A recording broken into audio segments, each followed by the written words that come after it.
Hey, welcome to another ITL Into the Lair. Last time we showed you how to take a copy of a track, manipulate that, and then generate your effects off of that copy, but having the copy do some different things. Now we're going to apply that same concept to vocals. So what I've done is this track here, I've made a copy, and this one's identical here. There's some stuff over here, but that's just to show you what I got going on. Okay, guys, so let me play you the original. This is the original by itself. So you've had a run of bad luck, keep slamming into brick wall. Now, we've got our copy below, so here's our copy. So you've had a run of bad luck, keep slamming into brick walls. You're feeling like giving up. So you've had a run of... Okay, you can see we've rolled everything off, and then we've sent that to the reverb. So without the reverb. So you've had a run of bad luck, keep slamming into brick walls. Okay, so now if we add that to the original. So you've had a run of bad luck, keep slamming into brick walls. You're feeling like giving up. So you've had a run of bad luck, keep slamming into brick walls. Okay, it gives it like a little, I don't know, I like it. It just kind of makes her step up front in the mix a little more, that little mid-rangey thing. Now, something I like to do is do the same thing, but let's do it with all the low end rolled out. So you've had a run of bad luck, keep slamming into brick walls. You're feeling like giving up. So you've had... Now, let me play you just the track. So you've had a run of bad luck, keep slamming into brick walls. You're feeling like giving up. So you've had a run of bad luck. Now, I'm actually too lazy to mute the source that's sending to the units, but it's so low it's barely affecting it. But I liked it anyway, so you can do it with and without. All right, now when I've got this top end one of the things I like to do is I like to shift it forward about a 16th of an inch, about a 16th note. I want you to hear what it sounds like when I do that. So you've had a run of bad luck, keep slamming into brick walls. You're feeling like... I love that. And then when I add my original effects back in. So you've had a run of bad luck, keep slamming into brick walls. It's kind of cool, isn't it? This is without it, just so you can hear what it sounds like. So you've had a run of bad luck, keep slamming into brick walls. You're feeling like giving... So we can play with that as much as we want. We can take it like a quarter note back or eighth note. So you've had a run of bad luck, keep slamming into brick walls. You're feeling like giving up, 'cause that mom... Another thing I like to do is play with the timing of the track that we're sending to the effects unit. So let's move our track ahead a 16th. So you've had a run of bad luck, keep slamming into brick walls. You're feeling like... I think that's pretty cool. Let's slide it back. Let's go back to where we were. Let's try 1, 2, 3, 4. Let's try a quarter. So you've had a run of bad luck, keep slamming into brick walls. You're feeling like giving up, 'cause that...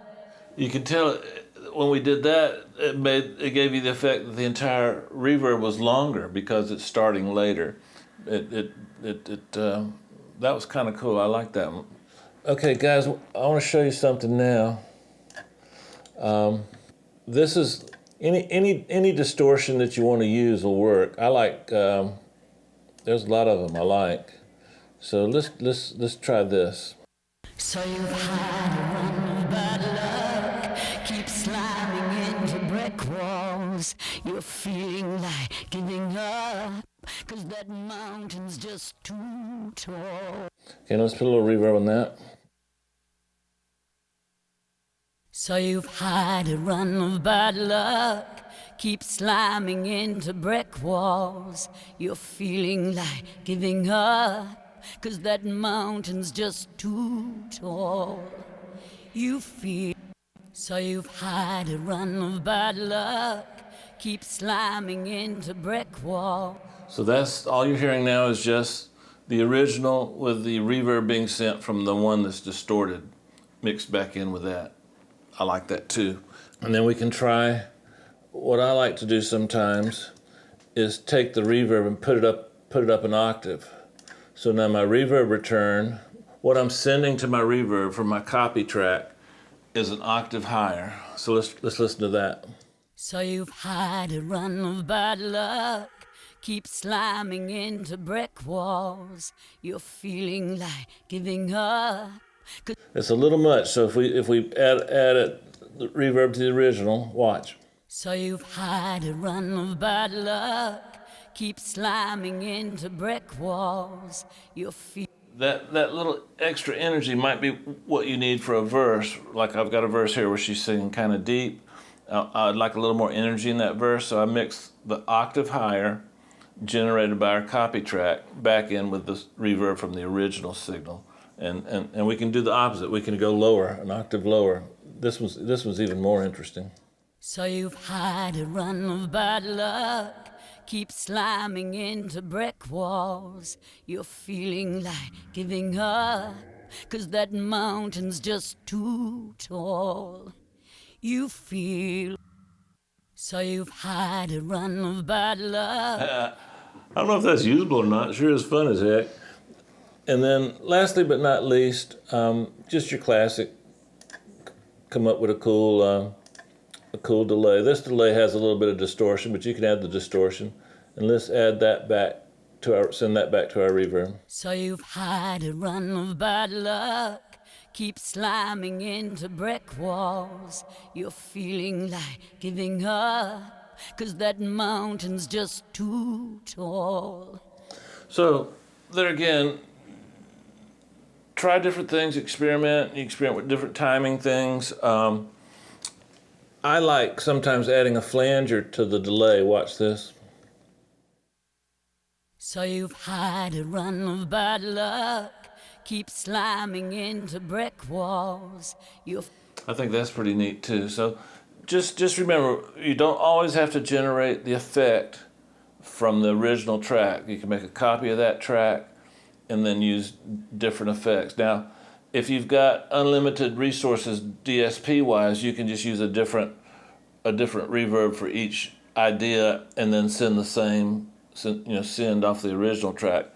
What I'm showing with a copy and everything, I've got one Bricasti, so I want to use the Bricasti for other things. So this allows me to use the same reverb for any number of effects. But you don't always have to. You can do it with putting plugins or something before your reverb unit if you use the plugin. Of course, you eat up more resources that way.